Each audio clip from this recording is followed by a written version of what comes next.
Paper leak mafia के घर में दरबार चला करता था। दरबार में एंट्री के लिए फॉर्म भरे जाते थे। दरबार में कई महिलाओं के फॉर्म मिले हैं। दावा यह कि पेपर लीक माफिया हर्षवर्धन के घर में बाबा सूरजपाल का दरबार चलता था और यहां मौजूद लग्जरी झूले में बाबा बैठा करता था। ये बड़ी खबर इस वक्त की आपको बता रहे हैं। इस पूरे मामले में ये बड़ा खुलासा नवभारत पर सुपर एक्सक्लूसिव।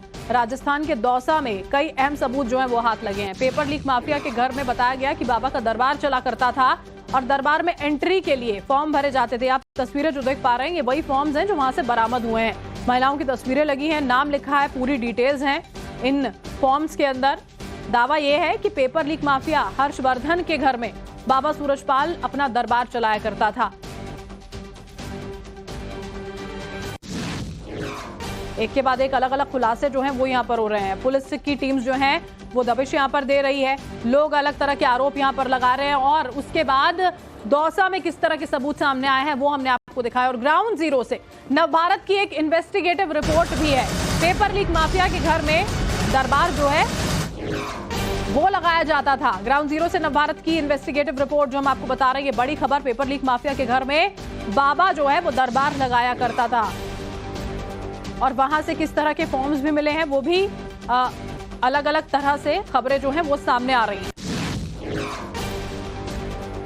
तो भोले बाबा का दरबार लगाते थे, उनका कनेक्शन राजस्थान से भी जुड़ता नजर आ रहा है। ये वो जगह है जहां पर उनका सत्संग हुआ करता था। ये जो बिल्डिंग आप देख पा रहे हैं, ये बिल्डिंग एक पेपर लीक माफिया से जुड़ी हुई बिल्डिंग है। हर्षवर्धन नाम का एक पेपर लीक माफिया जो कि एसओजी की गिरफ्त में भी आया है, उसकी बिल्डिंग है, उसको सीज भी किया गया था। तस्वीरें मैं आपको दिखाने की कोशिश करता हूं। देखिए, ये पेपर लीक मामले से जुड़ता हुआ भी नजर आ रहा है, सीज किया हुआ। ये बाकायदा लॉक यहां पर मौजूद है जो सरकार की तरफ से सीज किया गया। एसओजी ने यहां पर कार्रवाई की। नारायण साकार हरि बाबा जो है, उनका ये कनेक्शन ये है कि यहाँ हर महीने में 4 बार वो प्रवचन किया करते थे। तो तस्वीरें जो आप देख पा रहे हैं इसमें साफ तौर पर आप देखेंगे कुर्सियां हैं, टेंट मौजूद है, नीचे पूरा बाकायदा ग्रीन मैट बिछाया हुआ है, ताले लगे हुए हैं। हालांकि एसओजी की कार्रवाई के बाद यहां पर सत्संग नहीं हुआ है ऐसा बताया जा रहा है।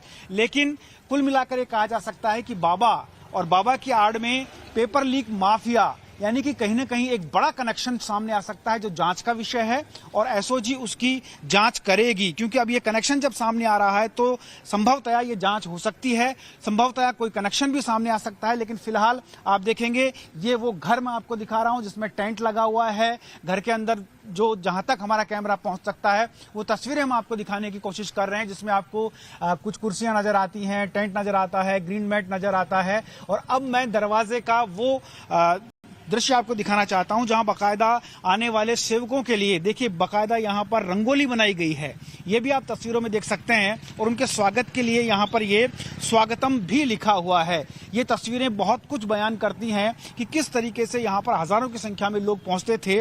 और आपको बता दूं कि कांदोली एक जगह है जहां पर नवंबर माह में करीब 1 लाख से अधिक लोगों के साथ उन्होंने प्रवचन किया था। एक बड़ी सभा यहां पर हुई थी और यहां आसपास भी बहुत सारे लोग रहते हैं जो इस पूरे वाकये के बारे में जानते हैं।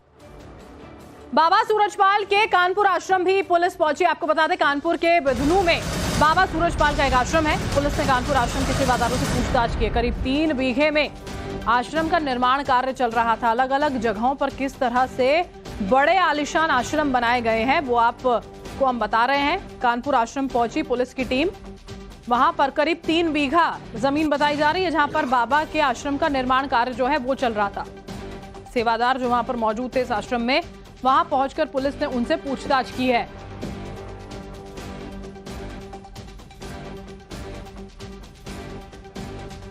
तस्वीरें हम आपको दिखा रहे हैं। देखिए इन तस्वीरों में आप देख सकते हैं कि पुलिस की टीम जो यहां पर कानपुर में बिधनू में पहुंची, वहां सेवादार मौजूद थे, उनसे पूछताछ की गई।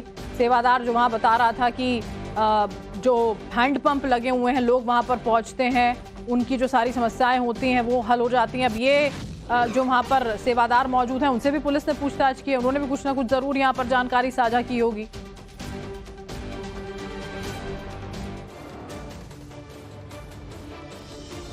तो कानपुर की तस्वीरें आपने यहाँ पर देखी। जो आश्रम था ग्वालियर में भी बाबा का आश्रम, वहां पर भी पुलिस पहुंची है, पुलिस की टीम वहां पहुंची। किराए के मकान में बाबा का आश्रम वहां पर था। तिघरा थाना पुलिस ने आश्रम पहुंचकर तलाशी यहां पर ली है। आश्रम में ताला लगा हुआ था। मकान मालिक से पुलिस ने इसके बाद पूरी की पूरी जानकारी ली। बाबा के सेवक ने ये जो जगह है वो किराए पर ली हुई थी। 2023 में ग्वालियर में बाबा का सत्संग जो है वो हुआ था। ये तस्वीरें आपको ग्वालियर का जो आश्रम है बाबा का उसकी हम दिखा रहे हैं, जहां पर पुलिस की टीम पहुंची। वहां पर किराए के मकान में बताया गया कि बाबा अपना आश्रम चलाया करता था। तिघरा थाना पुलिस है जहां पर आश्रम में पहुंचकर पुलिस की ओर से तलाशी ली गई। आश्रम में लेकिन ताला लगा हुआ था। मकान मालिक से उसके बाद पूरी की पूरी जानकारी जो है वो इस पूरे मामले में अलग अलग आश्रमों में पहुंचकर पुलिस की टीम ले रही है।